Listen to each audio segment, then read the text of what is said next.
5:30 ला जे दादा गाडीने जाणार होते ते गाडीने जाऊ शकले नाही. त्यांना पर्याय राहिला नाही. त्यांना विमान बुक करावं लागलं. ज्या दिवशी त्यांना जायचं होतं दुसऱ्या दिवशी त्याच्या आदल्याच दिवशी त्यांची तयारी झाली ती आपण रोडने जायचं, बाय रोडने जायचं. पूर्व विदर्भातील एक कुठले तरी नेते हे मोबाईल चेक करा दादांचे, नाही तर लँडलाईनवर कोणाचा फोन होता काय होता मला माहित नाही. आणि प्रफुल्ल पटेल साहेब तो कोणाचा तरी फोन आला होता त्यांना, तर माझं काहीतरी काम वाटते मंत्रालयात त्याची फाईल क्लिअर नाही. आदल्या दिवशी 27 जानेवारीला रोजच्या वेळेपत्रानुसार दादा संध्याकाळी म्हणजे जेव्हा कॅबिनेटच्या बैठका झाल्या, दादा म्हणाले होते अधिकाऱ्यांना की 4-5 तास मी माझी कामं करेल. काही अधिकारी मला माझ्या पार्टीतले काही अधिकारी भेटणार आहे आणि काही नेते भेटणार आहेत आणि काही कर्मचारी भेटणार आहेत, त्यांच्याशी मी चर्चा करेल आणि मग मी मुंबईला जाईल असा दादांचा त्याच्यामध्ये त्या ठिकाणी अंदाज होता. ताफा सुद्धा लागला होता. एक फार मोठे नेते दादांना भेटण्यासाठी येणार होते, ते वेळेत येणार होते पण उशीर झाला.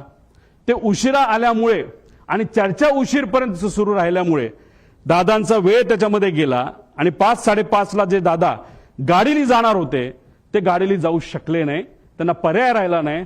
त्यांना विमान बुक करावं लागलं आणि म्हणून 7:13 म्हणजे संध्याकाळी दुसऱ्या दिवशीचं विमान हे आदल्या दिवशी म्हणजे 27 तारखेला तिथं बुक झालेलं आपण बघितलं. पूर्व विदर्भातील एक कुठले तरी नेते हे मोबाईल चेक करा दादांचे, नाही तर लँडलाईनवर कोणाचा फोन होता काय होता मला माहित नाही, पण मला जे कळालेलं आहे सही करावीच लागते. फार महत्वाची फाईल आहे आणि मग ती फाईल कुठे हे जेव्हा बघितलं गेलं ती फाईल घरी नव्हती. ती फाईल मंत्रालयाच्या कार्यालयामध्ये होती दादांच्या. दादा कुठलीच फाईल मोकळी ठेवत नाहीत, पण अचानक ती फाईल तिथं होती. मग ती दादानी बोलवली. बोलवण्यात येण्यात मुंबईचं संध्याकाळचं ट्रॅफिक तुम्हाला माहिती आहे. ती फाईल पोहोचूस तर वेळ गेला. वेळ गेल्यानंतर ती फाईल आली. पण एक मोठा नेता आपल्या पक्षाचं बोलत असेल तर सही तर करावीच लागेल आणि मग दादानी ती सही केली. ती फाईल यूज तर सही करूस तर त्याच्यामध्ये दुर्दैवाने त्या ठिकाणी वेळ गेला. घटना घडली त्यावेळेला मला माझ्याकडे दर दिवसाचा त्यांचा कार्यक्रम यायचा कार्यालयात. तर मनवे म्हणून त्याचा ड्रायव्हर कम शिपाई सर्वच बघायचा. तो मनवे टीव्हीला पण बातमी आली. ज्या दिवशी त्यांना जायचं होतं दुसऱ्या दिवशी त्याच्या आदल्याच दिवशी त्यांची तयारी झाली ती आपण रोडने जायचं, बाय रोडने जायचं. सर्व बॅगा गाडीमध्ये टाकल्या आणि प्रफुल्ल पटेल साहेब तो कोणाचा तरी फोन आला होता त्यांना, तर माझं काहीतरी काम वाटते मंत्रालयात त्याची फाईल क्लिअर नाही. पण तरी सेक्रेटरीला फोन लावला आणि सांगितलं ते कागदपत्र घेऊन परत मी आठवड्याभर काही इलेक्शनला जाणार आहे, ही फाईल आणायला 7:30-8 वाजता. तर त्यांनी परत त्या ड्रायव्हरला सांगितलं बाबा सगळे बॅगा उतरून टाक, आपण ते चॉपर घेतलंय चार्टर्ड फ्लाईट आहे ते उद्या सकाळी 7:30-8 वाजता सांगा.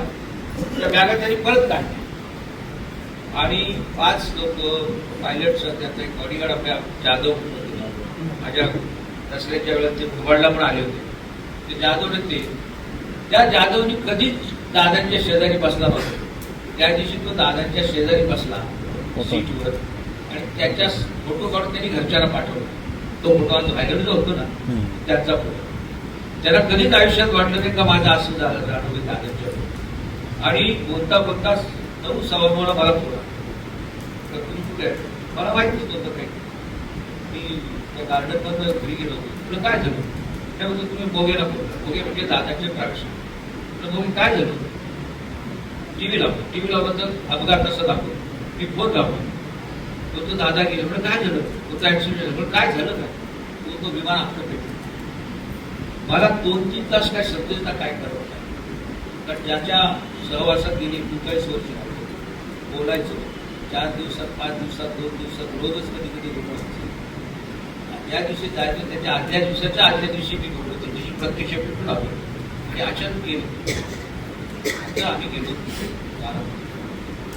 बारामतीतून मगाशी त्याचा उल्लेख पठार शेट्टी हजारोच्या संख्येने लोक चालत येत होते, गाड्या घेत होते, सगळं काही. लोकांचा विश्वासच नव्हता आहे दादांचा हे असं झालं.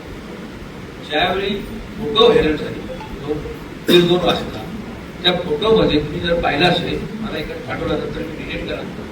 त्या फोटोमध्ये असं दिसलं दादांच्या हातामध्ये जे कांदे घड्याळ होतं ते त्याने हातात ठेवलं असं या हातात काढून ठेवलं आणि त्याला समजलं होतं का पुढं काही ठेवलं ओळख म्हणजे राहिलं होतं असं मला वाटतं. तीच त्यांची होती. ज्या वेळेला हे पाहिलं सगळं